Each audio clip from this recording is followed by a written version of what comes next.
Baik, saudara, tadi kan saya sudah sampaikan, saya akan punya dua bagian di sini. Satu, saya menjawab pengadilan terhadap Ketua PPATK kemarin yang saya tidak bisa hadir. Bukan tidak bisa hadir, saya sudah siap hadir, tapi jadwalnya diubah. Saya bilang, keterangan saya hari ini akan ada dua macam. Satu, tentang legal standing, di mana dibilang PPATK tidak boleh melapor ke Menko, Menko tidak boleh bicara ke publik.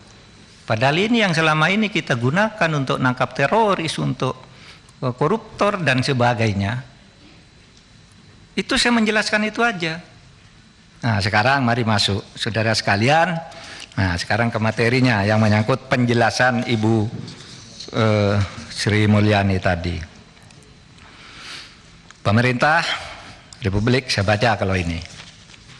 Pemerintah Republik Indonesia senantiasa berkomitmen untuk mencegah dan memberantas tindak pidana pencucian uang dengan mengoptimalkan koordinasi, kolaborasi dan kerjasama antar kementerian lembaga negara. Oleh karenanya, sebagai amanat pasal 92 ayat 2 Undang-Undang Nomor 8 Tahun 2010 tentang pencegahan dan pemberantasan tindak pidana pencucian uang, Presiden membentuk KNKPP TPU, Komite TPU sebutannya.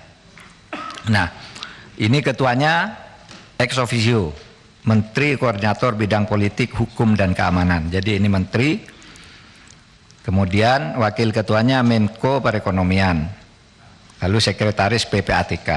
Saudara,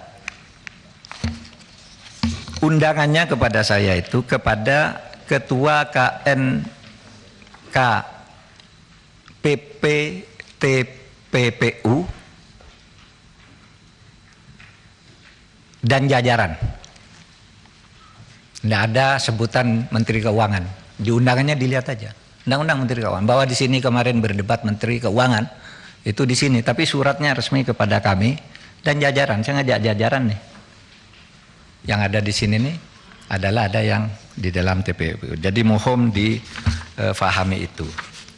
Nah, saudara sekalian, saya ingin menyampaikan secara singkat saja apa yang dimaksud dengan apa itu? Slide-nya sekarang. Yang ada di sini nih adalah ada yang di dalam TPU. Jadi mohon difahami itu. Pertama, tindak pidana pencucian yang itu adalah satu, transaksi keuangan yang menyimpang dari profil, karakteristik atau kebiasaan pola transaksi dari pengguna jasa yang bersangkutan. Kalau profilnya menteri, kira-kira pendapatannya berapa? Kok tiba-tiba hartanya sekian? Nah itu menyimpang dari profil, bisa dicurigai sebagai tindak pidana belum tentu pencucian, tapi dicurigai, bisa menurut undang-undang ini. Kedua, transaksi keuangan oleh pengguna jasa yang patut diduga dilakukan dengan tujuan menghindari pelaporan transaksi yang bersangkutan yang wajib dilakukan oleh pihak pelapor sesuai dengan undang-undang TPPU. Yang ketiga, transaksi keuangan yang dilakukan atau batal dilakukan dengan menggunakan harta kekayaan yang diduga berasal dari hasil tindak pidana atau transaksi keuangan yang diminta oleh PPATK untuk dilaporkan oleh pihak pelapor karena melibatkan harta kekayaan yang diduga berasal dari hasil tindak pidana. Nah modusnya begini. Satu, kepemilikan saham pada perusahaan atas nama keluarganya.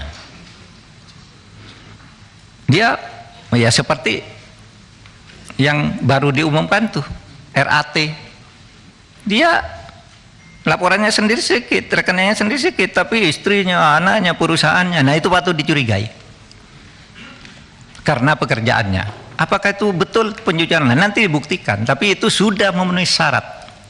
Yang kedua, pemilikan aset berupa barang bergerak maupun tidak bergerak diatasnamakan pihak lain, disimpan di tempat lain.